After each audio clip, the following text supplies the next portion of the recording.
Hello, मैं engineer DP Yadav Amit परिवार YouTube channel में आप सभी का हार्दिक स्वागत करते हैं। हम लोग पढ़ रहे हैं प्रत्यावर्ती धारा अल्टरनेटिंग करंट, और इसका बेसिक से चल रहे हैं हम लोग। इसके जो इस चैप्टर में जो शब्दावलियाँ हैं उनका भी हम लोग एक एक करके देख रहे हैं, उनमें क्या संबंध है। ये सब पिछले भाग में हम लोगों ने देखा। आज भाग 2 इसी का चल रहा है। अल्टरनेटिंग करंट यानी प्रत्यावर्ती धारा एक तरंग रूप में चलती है, वेव फॉर्म में चलती है।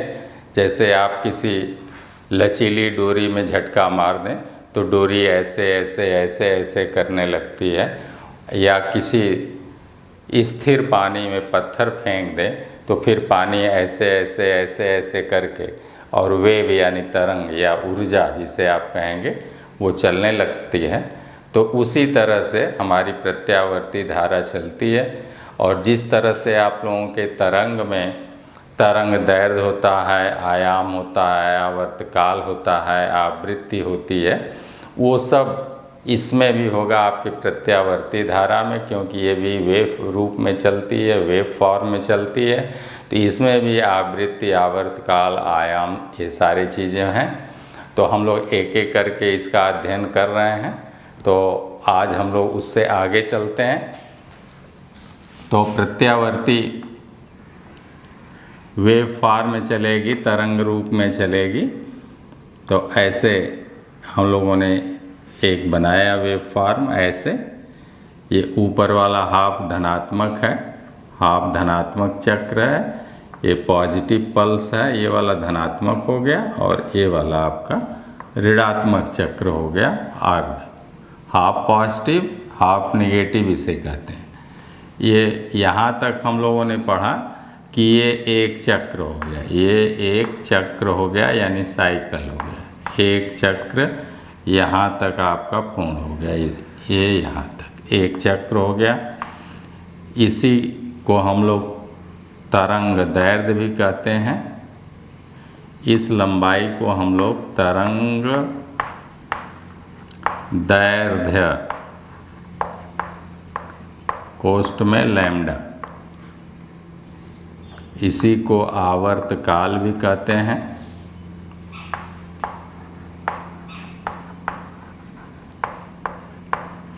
इतने आवर्त काल टी, कैपिटल टी से ऐसे डिनोट करेंगे।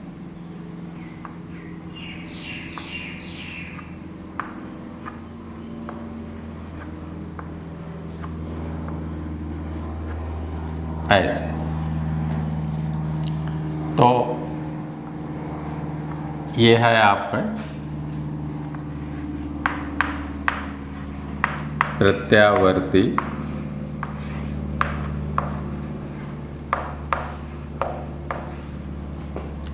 ये यहाँ पर आपका ये हो गया आयाम मान। अधिकतम मान को हम लोग आयाम मान कहते हैं। तो ये हो गया आयाम मान ए, ये हो गया आयाम मान। यहाँ पर आपका मैक्सिमम मान हो गया, इसे आई मैक्स या भी मैक्स कहेंगे। यहाँ पर हो गया भी मैक्स, आप लोग जान रहे हैं। ये एक तरह से हो गया ऐसे एवरेज मान, भी का एवरेज मान या धारा का एवरेज मान। और फिर पूरे चक्र का आरएमएस मान हम लोग लेते हैं, तो वो हो जाता है। और आधे चक्र का हम लोग केवल एवरेज मान लेते हैं। और इन तीनों में संबंध क्या है वो भी आपको पिछले वीडियो में बताया जा चुका है। अब हम लोग जो है उससे आगे चलते हैं। तो पहले हम लोग चक्र की बात कर लिए थे कि आधा चक्र ये ऊपर वाला, इसी को हाफ पॉजिटिव कहेंगे। ये ऊपर वाला हाफ पॉजिटिव है, ये हाफ पॉजिटिव चक्र है, हाफ पॉजिटिव चक्र है। और ये नीचे वाला हाफ निगेटिव, हाफ निगेटिव चक्र या साइकिल है। दोनों को मिला दिया जाता है तो एक चक्र बन जाता है। यहाँ तक कोण हुआ आपका, अगर कोण की बात करें तो पूरा कोण जो है 360 अंश यहाँ तक होता है, यानी 2 पाई रेडियन होता है। तो यहाँ तक हो गया पाई रेडियन, यहाँ हो गया 2 पाई रेडियन, और यहाँ हो गया पाई बटे 2,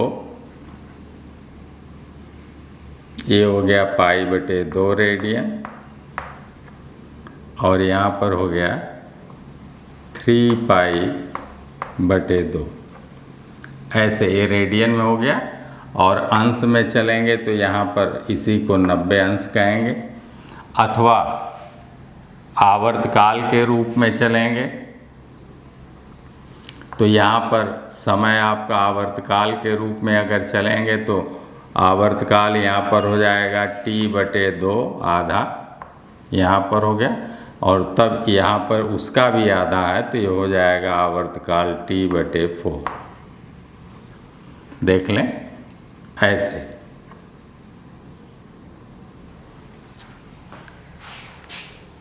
तो जब हम लोग अर्ध पॉजिटिव को और अर्ध नेगेटिव चक्रों को मिला देते हैं तो एक कंप्लीट चक्र बन जाता है, उसी को हम लोग साइकिल कहते हैं। या ये आधा जो है क्लॉकवाइज चलता है, एक क्लॉकवाइज चल रहा है, और आधा अर्ध क्लॉकवाइज, जो आधा हाफ नेगेटिव है ये एंटी क्लॉकवाइज चल रहा है।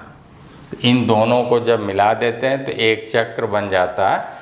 और इस तरह से एक चक्र में जहाँ तक पहुँचता है, हमारी तरंग पहुँचती है या प्रत्यावर्ती धारा पहुँचती है, उसे हम लोग तरंग दैर्घ्य कहते हैं। तो पहले तो हम लोग कोणीय वेग देख लें।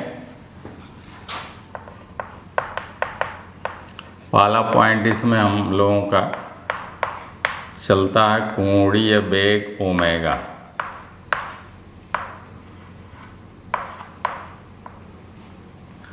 तो कहेंगे 1 सेकेंड में हुए या एकांक समय में, एकांक समय का मतलब 1 सेकेंड,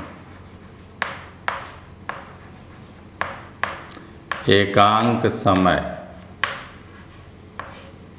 कोष्ठ में 1 सेकेंड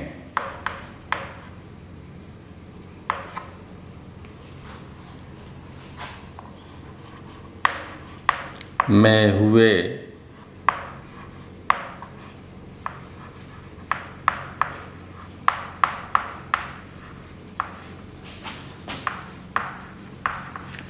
कोणीय विस्थापन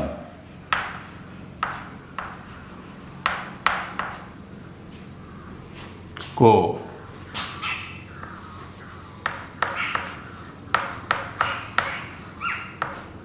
कोणीय वेग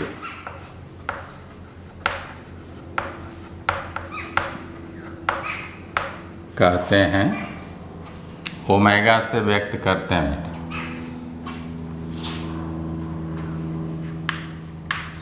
अतः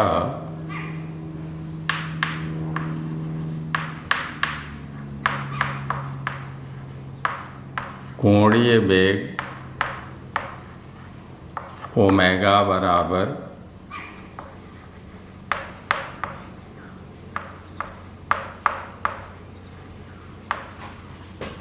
कोणीय विस्थापन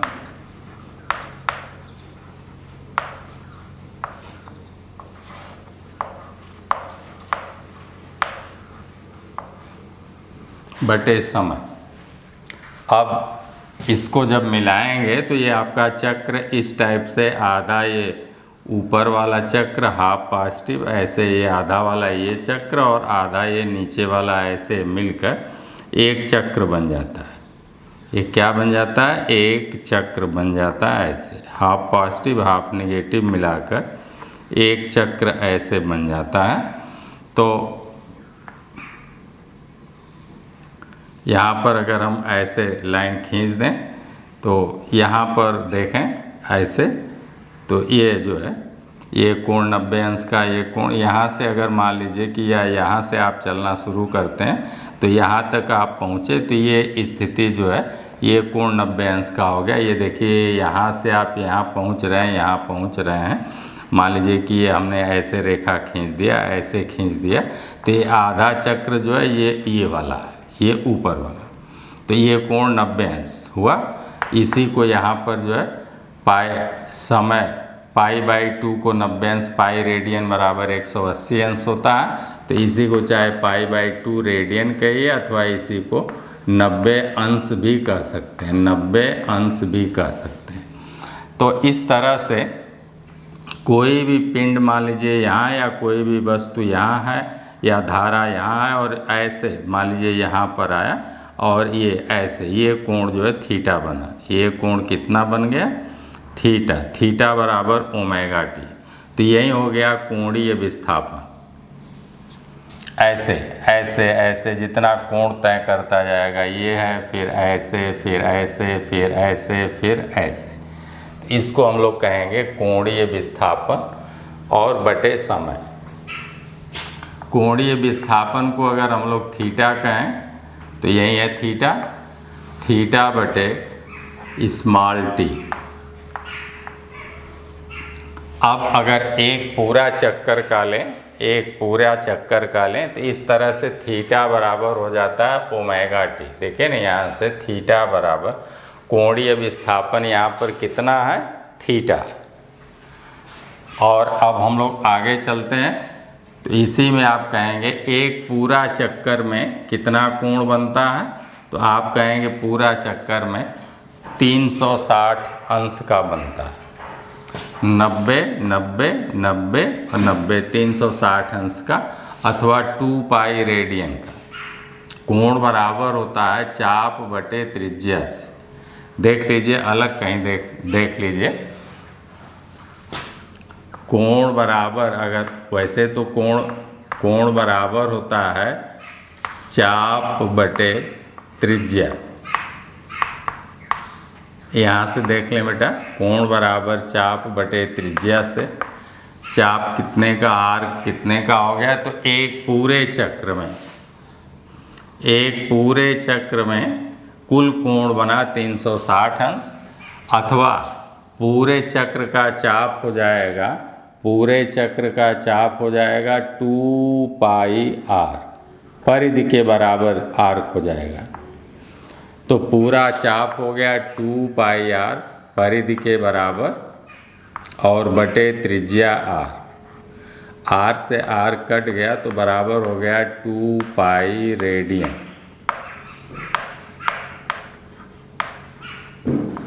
2π रेडियन बराबर हो गया 360 अंश।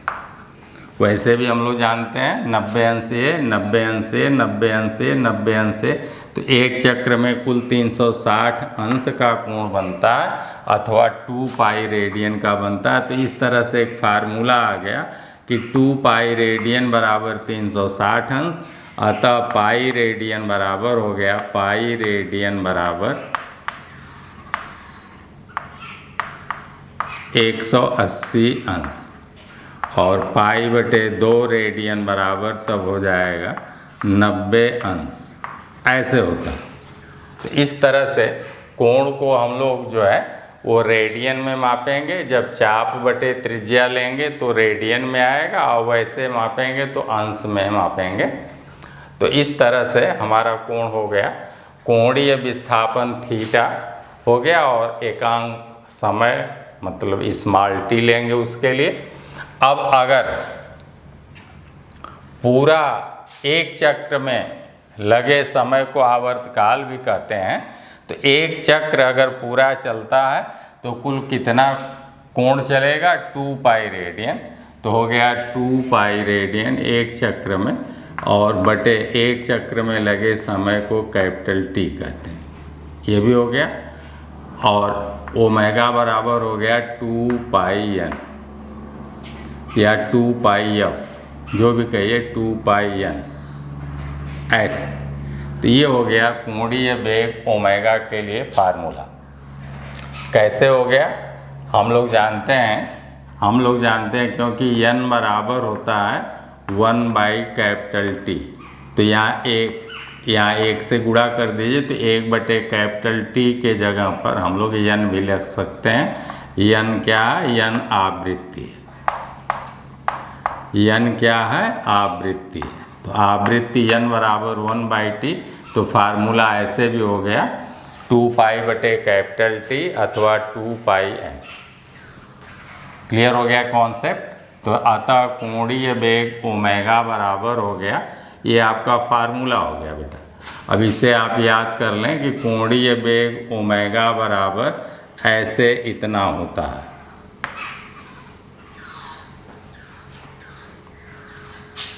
समझ में आ गया होगा।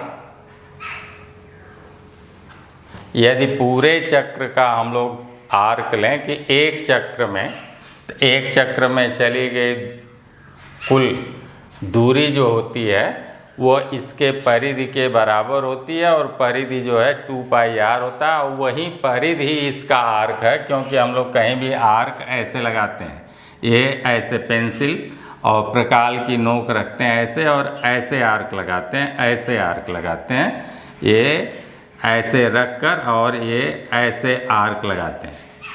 तो ये आर्क अगर पूरे में ऐसे लगा दिया जाए तो इस आर्क की लंबाई कितनी हो जाएगी? तो आर का मान हो जाएगा एक तरह से 2 पाई आर। चाप बटे त्रिज्या, चाप को ही आर्क कहेंगे। तो ये हो गया आपका चाप बटे त्रिज्या। आगे हम लोग चलते हैं, इसको मिटा देते हैं।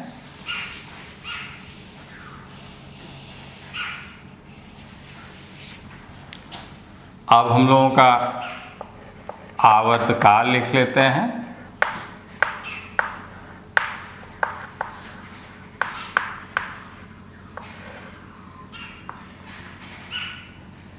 आवर्तकाल के लिए कैपिटल टी पीरियाडिक टाइम है, इसलिए इसके लिए कैपिटल टी तो लिख लें। एक चक्र जिसके कहेंगे साइकिल, एक चक्र कोष्ठ में साइकिल पूरा करने में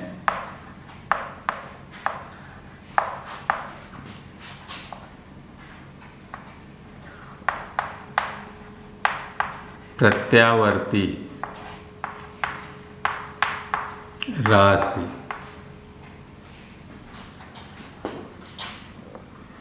जो समय लेती है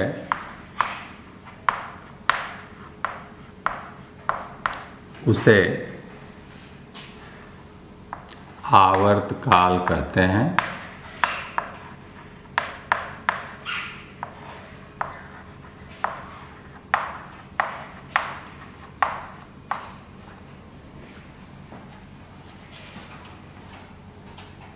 अतः आवर्तकाल बराबर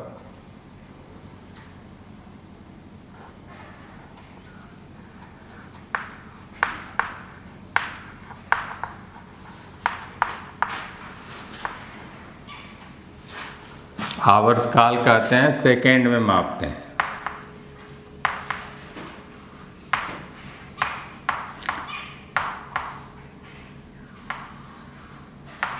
सेकेंड में ही मापेंगे, लेकिन कैपिटल टी से व्यक्त करेंगे।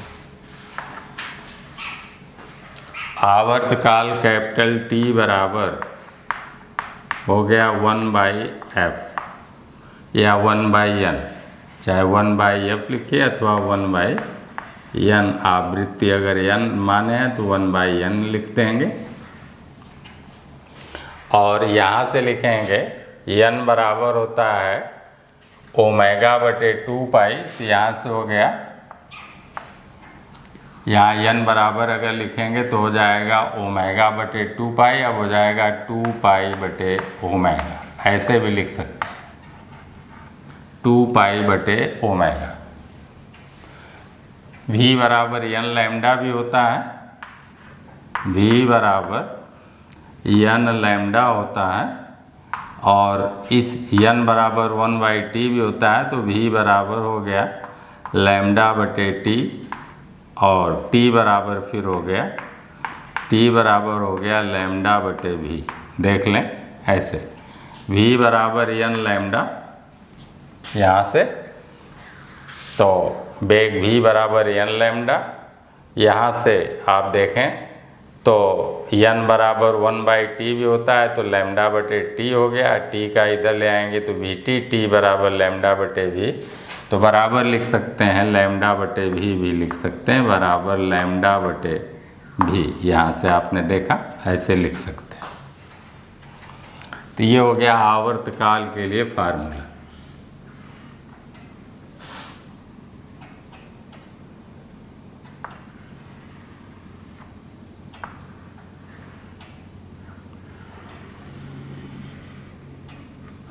इस तरह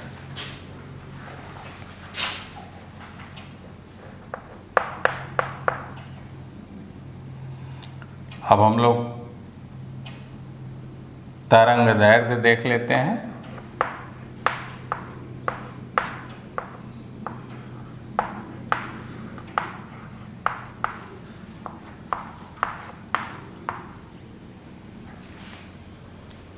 तरंग दैर्ध्य लैम्डा हो सकता है पिछले उसमें बताया जा चुका है, लेकिन फिर से देख लीजिए।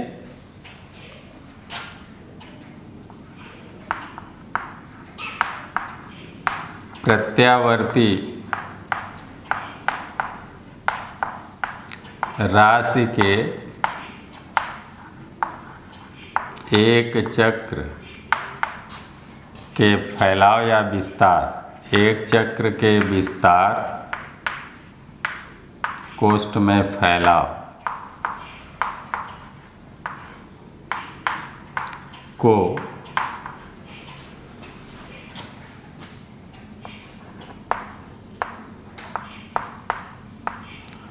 तरंग दैर्ध्य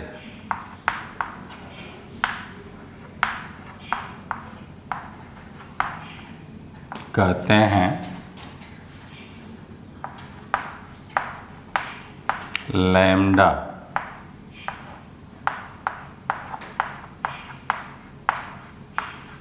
से व्यक्त करते हैं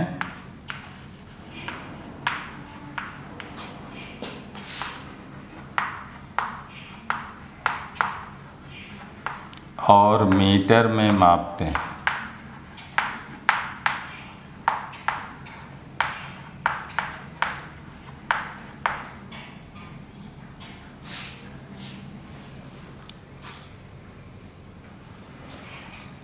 यहाँ से आप देखेंगे तो v बराबर n लैम्डा है, तो लैम्डा बराबर हो गया,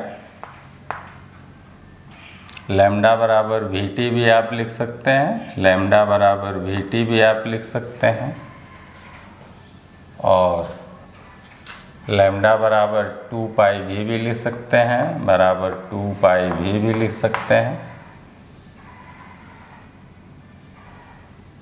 2 पाई v बटे ओमेगा ऐसे भी लिख सकते हैं।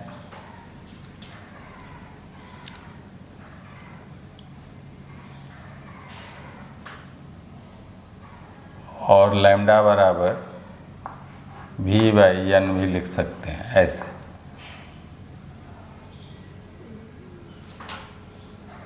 यहाँ देखें, लैम्डा बराबर v बटे n भी लिख सकते हैं, लैम्डा बराबर 2 पाई v बटे ओमेगा भी लिख सकते हैं, ऐसे vt भी लिख सकते हैं।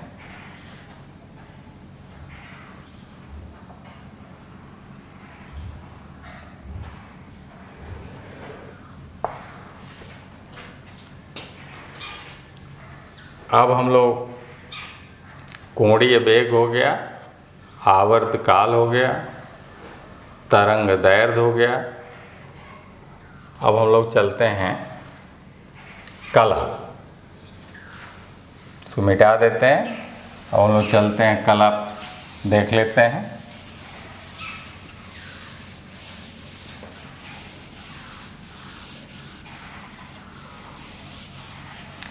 कला यानी फेज।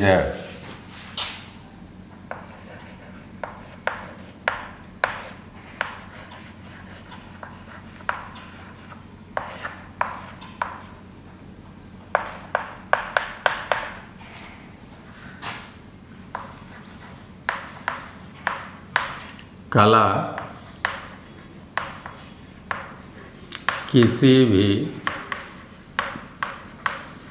प्रत्यावर्ती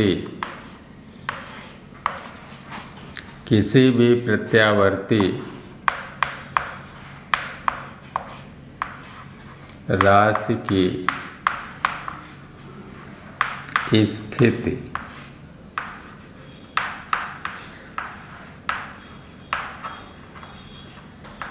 को व्यक्त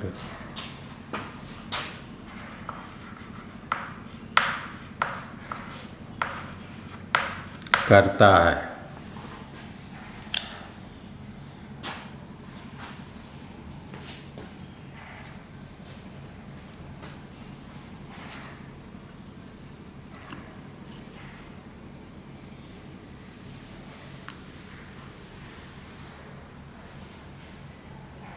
जैसे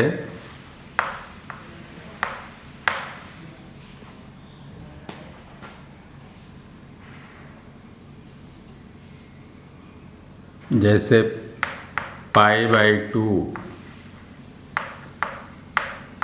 कला कोण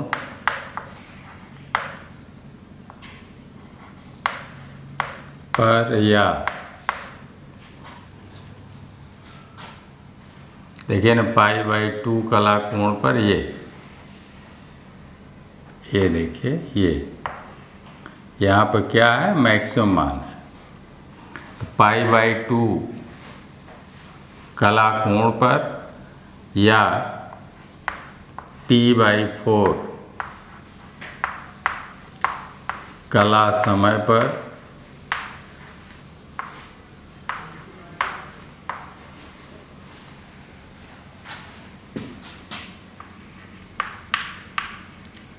प्रत्यावर्ती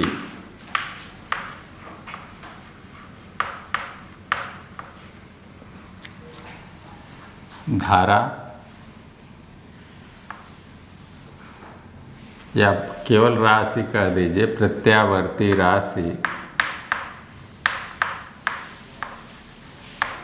राशि में आपकी धारा और बोल्टता दोनों आ जाएगी। तो प्रत्यावर्ती राशि का मान अधिकतम होता है।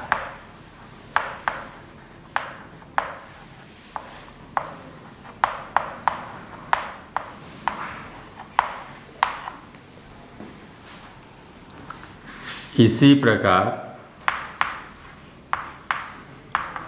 इसी में आगे लिख देते हैं, इसी प्रकार यहाँ पर देखें, यहाँ पर शून्य मान है। यहाँ पर एक चक्र में धारा का या बोल्टता का मान 2 बार शून्य हो जाता है। ध्यान से देख लें, यहाँ भी 0 है और यहाँ भी 0 है। तो अगली पॉइंट ऐसे भी लिख सकते हैं, इसी प्रकार पाई कला कोण पर या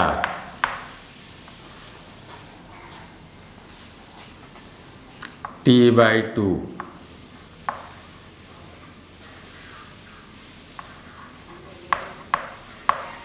कला समय पर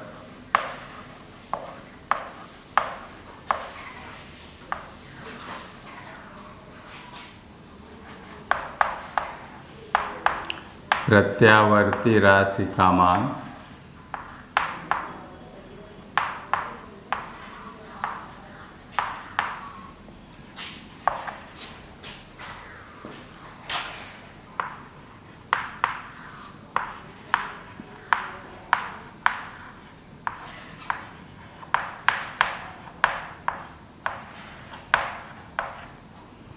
ये बहुत इम्पोर्टेंट है, इसे देख लें। यहाँ से जैसे कि यहाँ से अगली पॉइंट इसे में लिख लें,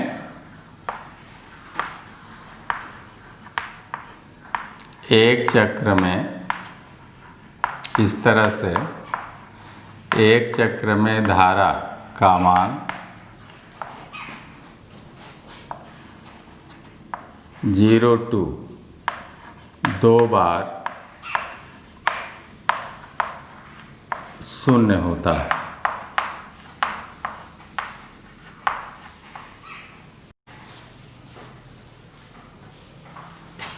अगली पॉइंट,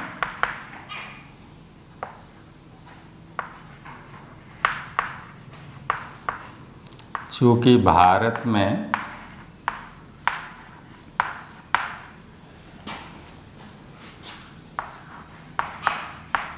एसी, कल की बात हुई है, एसी सप्लाई की आवृत्ति 50 हर्ट्ज है। 50 हर्ट्ज आपके जानने के लिए और क्लियर कर दूं, कोष्ठ में 50 चक्र प्रति सेकेंड, कोई हर्ट्ज कहें, 50 चक्र प्रति सेकेंड है। एक चक्र में माने एक सेकेंड में 50 चक्र बनता है। तो इंडिया में आवर्तकाल 1/50 सेकेंड है। तो चलिए खैर, चूँकि भारत में एसी सप्लाई की आवृत्ति 50 चक्र प्रति सेकेंड है, अतः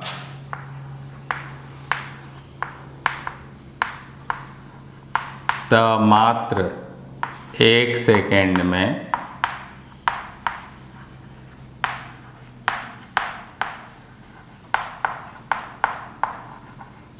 धारा का मान,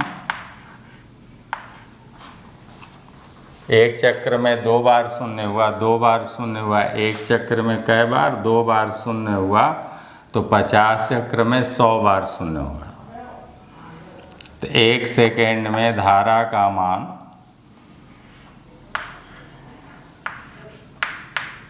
100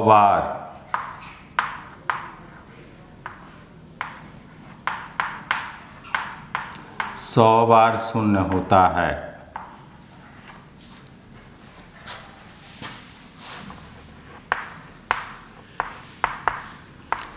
अतः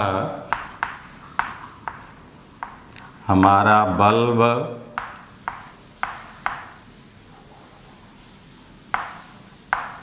एक सेकेंड में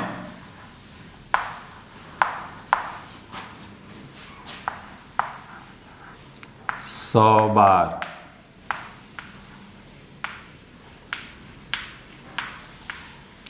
बार बुझता है।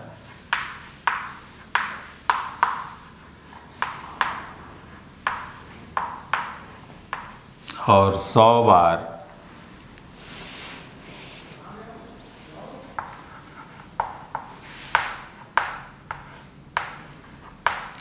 बार जलता है। फिर भी हम लोग देख नहीं पाते हैं।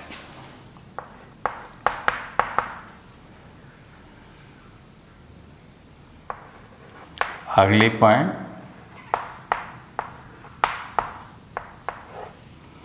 आवृत्ति 50 चक्र प्रति सेकेंड होने के कारण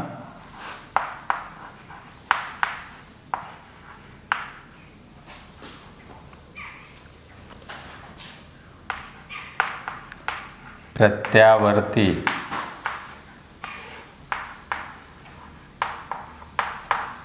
धारा या वोल्टता, जो भी कहिए,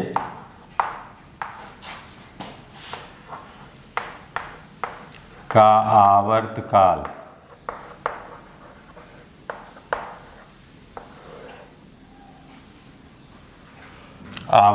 को हम लोग कैपिटल टी से व्यक्त करते हैं, डिनोट करते हैं। तो आपने पढ़ा है कि एक चक्र में लगे समय को आवर्तकाल कहते हैं। आवर्तकाल क्या है? एक चक्र में लगे समय को पीरियोडिक टाइम कहते हैं, आवर्तकाल कहते हैं, और उसे कैपिटल टी से व्यक्त करेंगे। तो एक चक्र में अब देखिए कितना समय लगेगा, तो 1/50 सेकेंड लगेगा।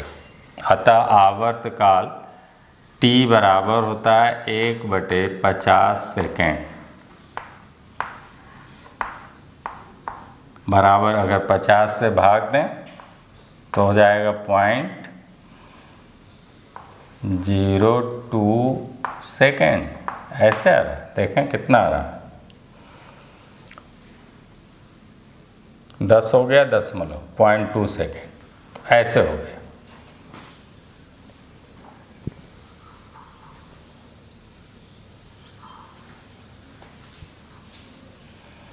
एक बटे 50 सेकेंड में भाग दे लीजिए, देख लीजिए कितना आता है, 0.02 आएगा। 50 दूना 100, ठीक, तो इतना होता है। अब हम लोग आगे चलते हैं। ये तो आपका कला हो गया बेटा। कला क्या करता है, किसी भी प्रत्यावर्ती राशि की स्थिति को व्यक्त करता है कि वो हमारा जो है इस समय मैक्सिमम पर है या मिनिमम पर है या शून्य पर है, कहाँ है उसकी स्थिति, वो बात को व्यक्त करेगा। हमारा फेज जिसे कहते हैं, कला हिंदी में, अंग्रेजी में फेज कहते हैं। ये सारी बातें हो गई। अब हम लोग आगे चलते हैं, इसी को और आगे कलांतर, फेज डिफरेंस, एक है कलांतर या फेज डिफरेंस कहेंगे, तो उसे भी देख लेते हैं, तब आगे हम लोग बढ़ते हैं।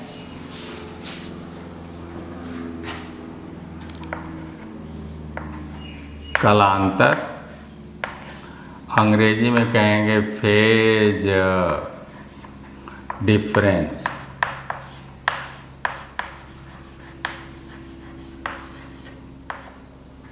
फेज डिफरेंस बेटा कलांतर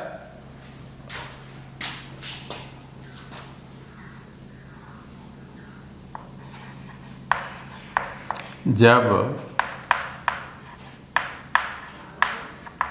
प्रत्यावर्ती राशियां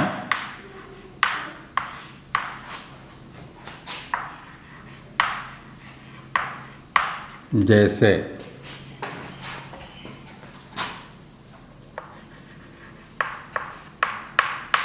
धारा आई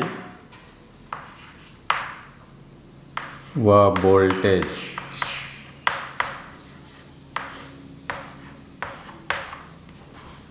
भी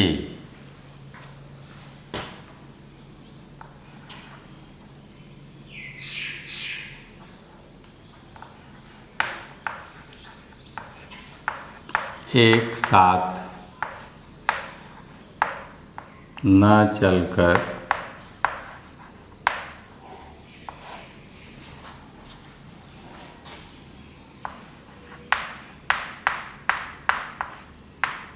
आगे या पीछे चलें,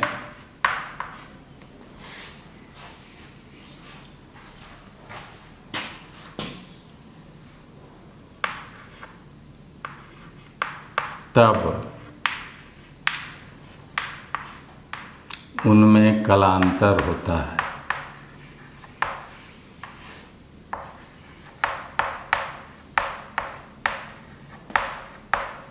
कलांतर को हम लोग फाई से डिनोट करते हैं, कलांतर या कला कोण में अंतर फाई।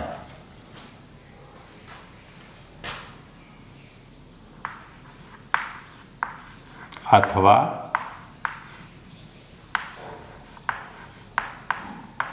जब कोई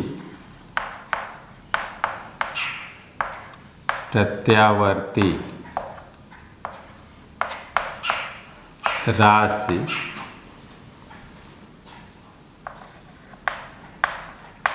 अपना अधिकतम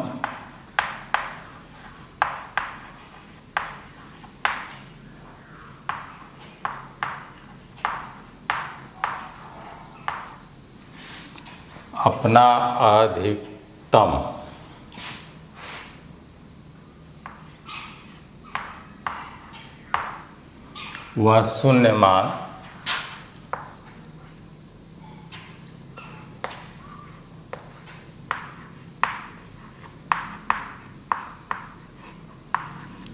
पहले प्राप्त करे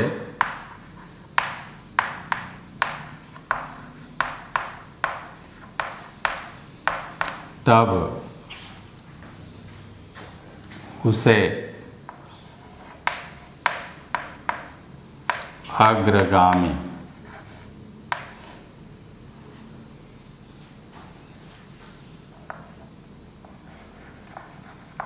कोष्ठ में लीडिंग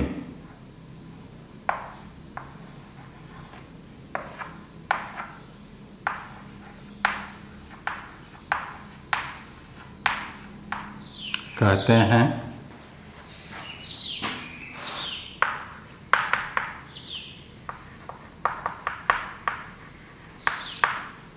जो राशि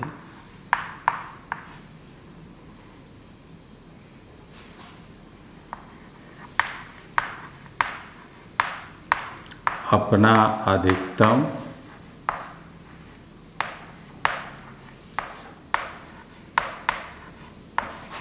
मान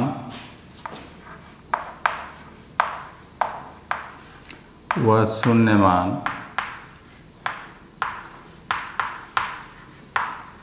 बाद में प्राप्त करे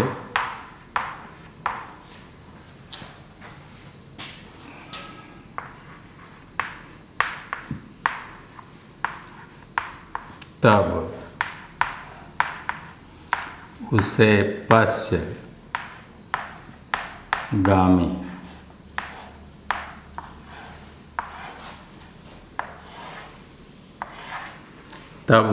पश्चगामी लगेंगे।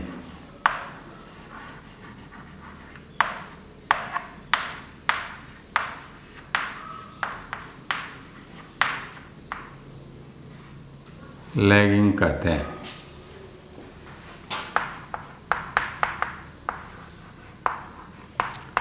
जब भी व आई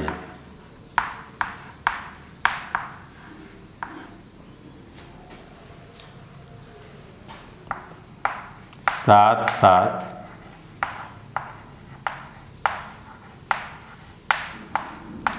अपना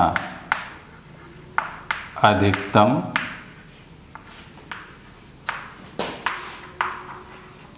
व न्यूनतम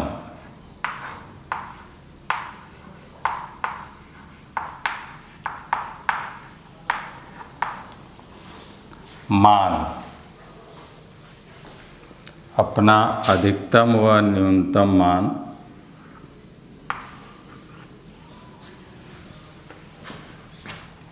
प्राप्त करें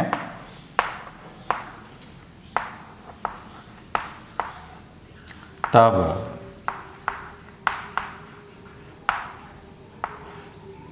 कालांतर कोष्ठ में फाई बराबर 0।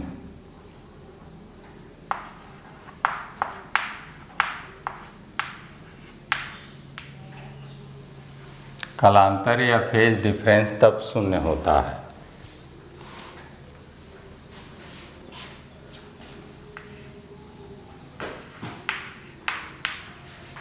और ऐसा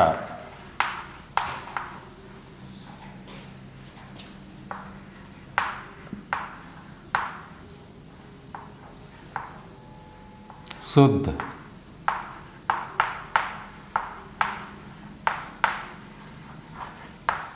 प्रतिरोधी परिपथ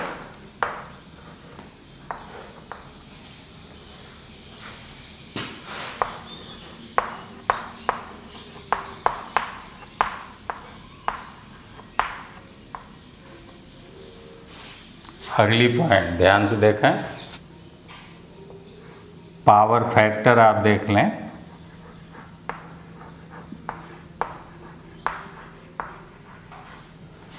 पावर फैक्टर यानी शक्ति गुणक बहुत इम्पोर्टेंट है। शक्ति गुणक बच्चे समझ नहीं पाते हैं।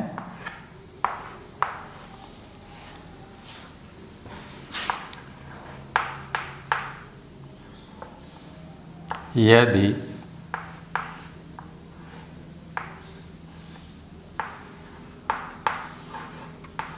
इसी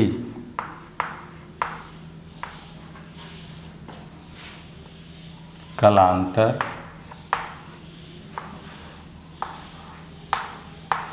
कोष्ठ में फाई कॉस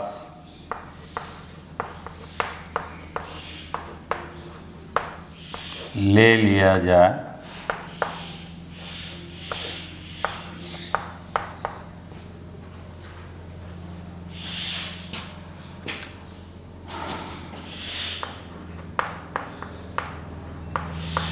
तो उसे पावर फैक्टर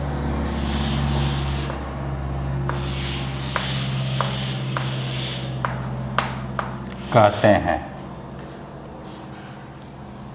अगली पॉइंट इसी में और भी लिखना है, मिटा देते हैं फिर लिखते हैं।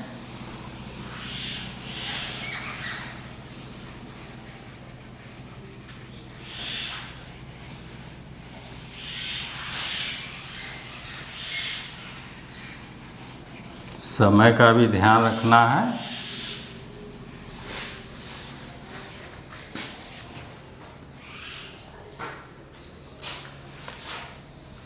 हम लोग लिखेंगे कैसे, जैसे आप देख लें, एग्जाम्पल ले लें।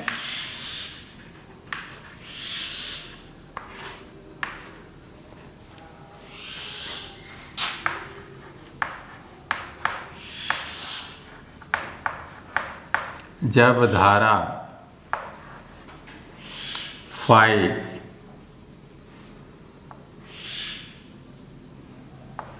अंश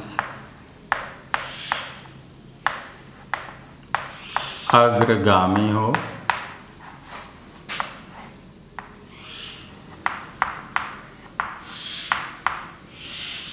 तब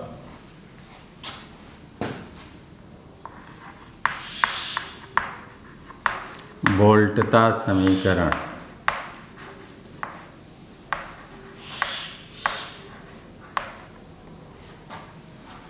लिखेंगे। V बराबर V max sine omega T, ये हो जाएगा वोल्टता का समीकरण। चूँकि धारा अग्रगामी है तब हो जाएगा धारा समीकरण। तब धारा समीकरण हो जाएगा I बराबर I max sine omega T plus 5, ऐसे हो जाएगा, ये ऐसे।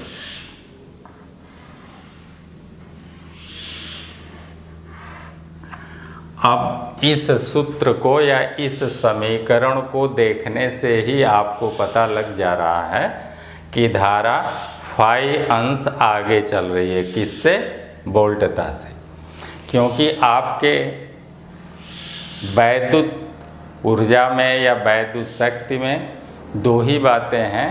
पहला तो है विद्युत वाहक बल, यानी वोल्टेज जब हम लोग लगाते हैं तो चालक के मुक्त इलेक्ट्रॉन परिपथ में सर्कुलेट होने लगते हैं, दौड़ने लगते हैं, और तब हमें धारा मिलती है। तो सर्वप्रथम हम लोग क्या एडॉप्ट करते हैं? सबसे पहले हम लोग वोल्टेज लगाते हैं, और वोल्टेज लगाने के बाद तार के मुक्त इलेक्ट्रॉन ही परिपथ में सर्कुलेट होने लगते हैं और हमें धारा मिलने लगती है। तो इस तरह से वोल्टता का समीकरण अगर हम लिखते हैं V बराबर V max sine omega T, तब I बराबर हो जाएगा I max sine omega T plus 5। या कोई लड़का ऐसे भी लिख सकता है, या कोई लड़का इस टाइप से भी इस समीकरण को लिखना चाहे तो वो लिख सकता है, ऐसे भी लिख सकता है।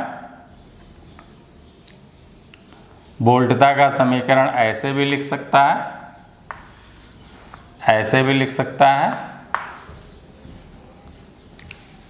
धारा का समीकरण मान लीजिए पहले मैंने लिख दिया, धारा समीकरण ऐसे भी लिख सकता है। I बराबर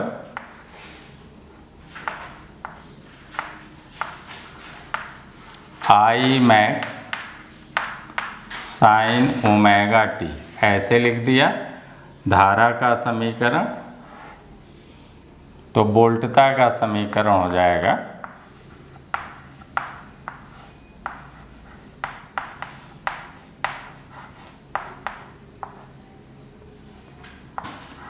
V बराबर V max sine omega T minus 5, ऐसे भी लिखा जा सकता है। अब इसको भी देखने पर हम दोनों बातें कह सकते हैं कि या तो धारा फाई अंश अग्रगामी है, अथवा कोई लड़का कह सकता है कि जब धारा फाई अंश अग्रगामी है इसका मतलब वोल्टेज फाई अंश पश्चगामी है। तो हम पश्चगामी, यहाँ पर माइनस हो गया, वोल्टता के समीकरण में साइन में देखिए, हम लोग कल आप लोगों को इंस्टेंटेनियस वैल्यू बताई गई थी, ताक्षणिक मान धारा का, और उसका समीकरण बताया गया था कि I बराबर I max sine omega T कहाँ से आया, या V बराबर V max sine omega T कहाँ से आया। तो उस समीकरण में कौन अग्रगामी है, कौन पश्चगामी है और कौन लीड कर रहा है। तो यहाँ पर अब देखिए ना, यहाँ पर धारा लीड कर रही है, अग्रगामी है, आगे चल रही है, फाई अंश आगे चल रही है, और ये जो है पीछे चल रहा है, फाई अंश पीछे चल रहा है। तो यहाँ पर ये वाला जो है आपका पश्चगामी हो गया। कोई लड़का कहेगा तो कहेगा वोल्टेज पश्चगामी है और धारा जो है अग्रगामी है, यानी लीड कर रही है, लीडिंग कर रही है। ऐसे यहाँ पर वोल्टेज पश्चगामी है, वोल्टेज क्या है, पश्चगामी है, और ये जो है अग्रगामी है। तो इस एक ही बात को जो ऊपर लिखाया गया है, इस बात को हम दोनों तरह से लिख सकते हैं, चाहे इस तरह से लिखें चाहे इस तरह से लिखें। अब यदि दोनों साथ साथ चल रहे हैं, न कोई आगे चल रहा है न कोई पीछे चल रहा है,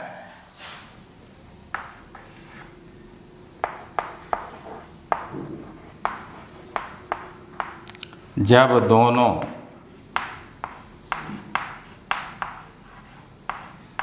साथ साथ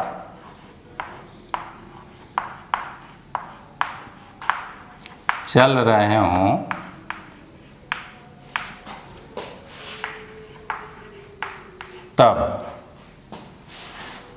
तब वोल्टता का समीकरण अगर पहले लिख दें, क्योंकि वोल्टेज ही पहले लगाते हैं, वोल्टता समीकरण तब हो जाएगा V बराबर V max sine omega T, ऐसे हो जाएगा। और तब धारा समीकरण हो जाएगा, कोई आगे और कोई पीछे नहीं चल रहा है, इसलिए सेम रहेगा, इसलिए I बराबर हो जाएगा, I बराबर I max sine omega T. तो इस सूत्र को देखने से ही पता लग जा रहा है, इन सूत्रों से, कि दोनों साथ साथ चल रहे हैं, कोई ना तो अग्रगामी है और ना ही कोई पश्चगामी है। तो इस तरह से आपके प्रत्यावर्ती धारा सिद्धांत या प्रिंसिपल ऑफ एसी का जो भी था, वो धीरे धीरे इसमें जितनी भी प्रयुक्त शब्दावलियाँ रहीं समाप्त हुई। अब इस पर एक एक करके हम लोगों को थोड़ा न्यूमेरिकल भी कर लेना है, क्योंकि हम लोगों की जो कंपटीशन है, प्रतियोगी परीक्षा है, उसमें जो है छोटे छोटे हिस्से आप देखेंगे कि कभी कभी पूछ लेगा कि ये समीकरण दे दिया, यहाँ पर ऐसे दे दिया कि I बराबर 100 साइन, यहाँ पर दे दिया 100t, ऐसे दे दिया। तो पूछता है कि धारा का मैक्सिमम मान क्या है, तो यहाँ पर 100 दिया है, तो हम यहाँ पर लिखेंगे धारा का मैक्सिमम मान 100 है। और फिर 100 ओमेगा टी, ओमेगा के जगह पर 100 दे दिया, फिर t दे दिया। तो पूछता है कि आवृत्ति क्या है, तो ओमेगा बराबर 2πf होता है, हम लोग जानते हैं, और उसका मान 100 है। वहाँ से f बराबर पक्षांतर करके निकाल लेते हैं हम लोग।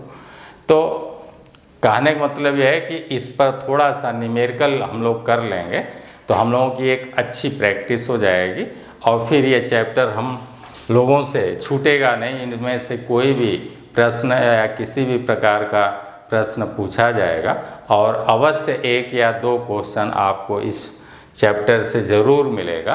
तो हम लोगों को बहुत ध्यान से पढ़ना है और एकदम अच्छी नोट्स बनानी है। और अब जो हम क्वेश्चन कराने वाले हैं वो आज की वीडियो में इसमें नहीं हो पाएगा, क्योंकि समय अब ज़्यादा हो रहा है, प्रश्न कराने में समय लगेगा, क्योंकि कम से कम 4-6 क्वेश्चन, 10 क्वेश्चन, 8 क्वेश्चन आप लोगों को करवाने हैं। तो अब वो अगले वीडियो में हम लोग आएंगे, मिलेंगे। तब तक के लिए आप लोगों को ढेर सारी मंगलमय शुभकामनाएं। धन्यवाद।